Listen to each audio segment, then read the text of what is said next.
Yo, it's Dinas here. I've noticed some interest in Arc Titan builds, so this video will show my go-to build and how I used it in my last solo of Warden of Nothing.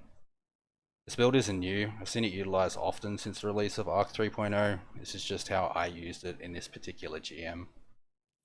Starting with subclass. Thunder Crash, my go-to, I very rarely change from this. Class ability, I run Rally Barricade. If you've seen my solo run of Warden of Nothing, you'll know why. Strafe Lift for movement, this doesn't matter, personal preference.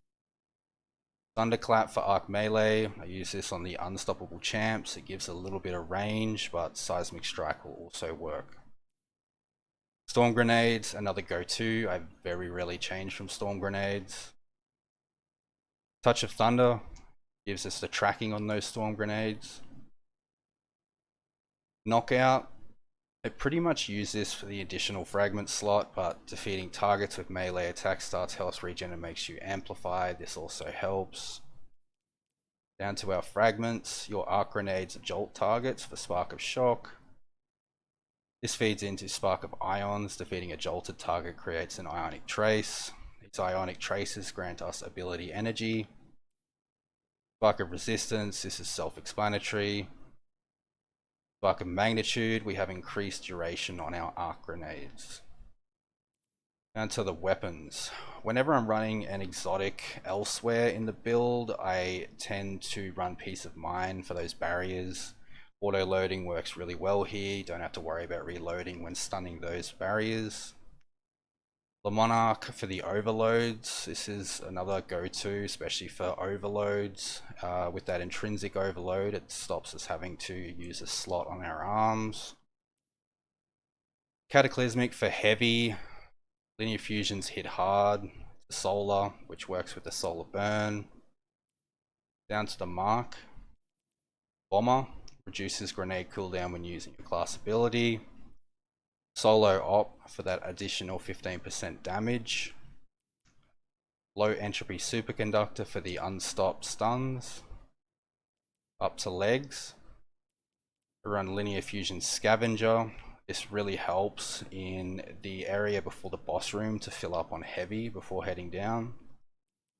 Charge harvester. While you are not charged with light, any kill or assist has a small cumulative chance to cause you to become charged with light. Running solo, you're killing a lot of enemies, so you tend to stay charged with light quite often. This feeds into firepower.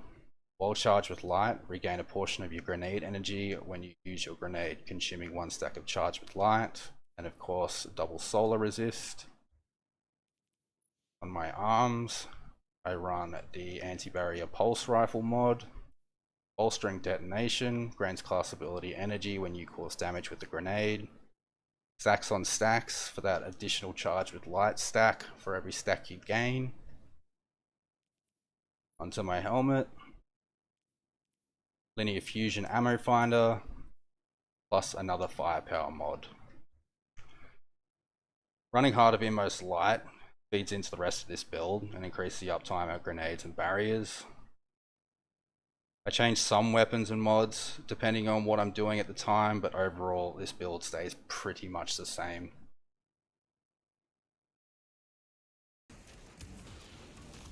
As for the run itself, this is what I like to call hiding and hoping for the best. A little divot in this wall, I guess you'd call it, where you can just sit and spam your barricades and grenades. It's pretty much all I did for the entire boss room. Just pop out when I can and take pot shots and throw grenades. It got it done in the end, so I'm happy with that. If you liked the video, like and subscribe. Catch you for the next one.